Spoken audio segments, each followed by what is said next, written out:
আলেমদের সম্মান সব থেকে বেশি। আল্লাহ পাকের নবীর কথা শুনুন, নবীজি বলেছেন ফদলুল আলিম আলাল আবেদে কাফদলি আলা আদনাকুম, আখরাজাহুল বুখারী, বুখারী শরীফের হাদিস। নবী করিম সাল্লাল্লাহু আলাইহি ওয়াসাল্লাম বলেছেন সাধারণ মানুষের উপরে আলেমদের মর্যাদা ওই রকম, গোটা উম্মতের উপরে আমি নবীর মর্যাদা যেরকম। আল্লাহর নবী আরো বলেছেন আকাশের তারকা পুঞ্জের ভিতরে পূর্ণিমার চাঁদের যে মর্যাদা, তামাম উম্মতের ভেতরে আমার আলেমদের সেই মর্যাদা।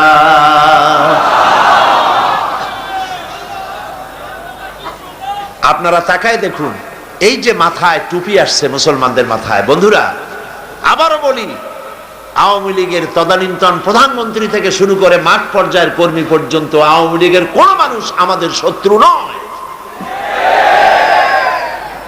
আমি আপনাদের জন্য বলি, চোখ খুলুন, চোখ খুলে তাকায় দেখেন, এই যে মানুষের মাথায় টুপি, এই টুপিগুলা কি শামসুর রহমানরা পড়াইছে, শাহরিয়ার কবিররা পড়াইছে, হাসান ইমামরা পড়াইছে? কে পড়াইছে টুপি? মুসলমানদের মুখে দাঁড়িয়ে আনছে কে? আলেমরা এনেছে।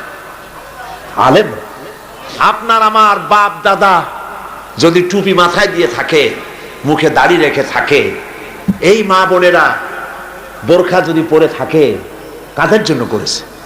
আলেমদের জন্য। আলেম পীর বুজুর্গ তারা খেদমত করেছেন খাইয়া না খাইয়া। শীতের দিনে রাতের পর রাত, দিনের পর দিন ওয়াজ করেছে, তাফসীর করেছে, মাদ্রাসা করেছে, আর তার বদৌলতে দিন, ইমান, চরিত্র আজও টিকে আছে। সুবহানাল্লাহ বলেন, সুবহানাল্লাহ বলেন। আর তোমার বুদ্ধিজীবীরা কি বানাইছে? সুন্দরী প্রতিযোগিতা, কপাল পোড়া, কপাল জাহান্নামী সুন্দরী প্রতিযোগিতা। সুন্দরী প্রতিযোগিতা করতে গিয়া মেয়েদের, যারা সুন্দরী প্রতিযোগিতা অংশ নেবে, এদের শরীরের যেসব অঙ্গ প্রত্যঙ্গ মাপজোপ করে, শয়তান ছাড়া কারো পক্ষে তো সম্ভব না। লম্পট, দুশ্চরিত্র, বেঈমান।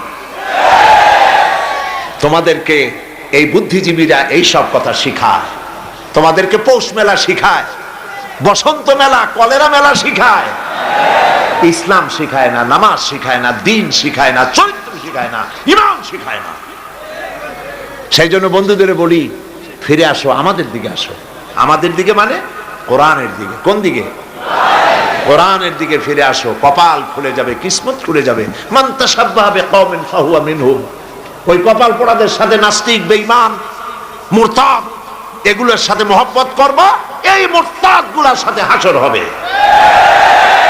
আলেমদের সাথে মহব্বত করবা, আলেমদের সাথে হাসর হবে। নবীজির নেতৃত্বে, আলেমদের নেতৃত্বে জান্নাতে চলে যাবে।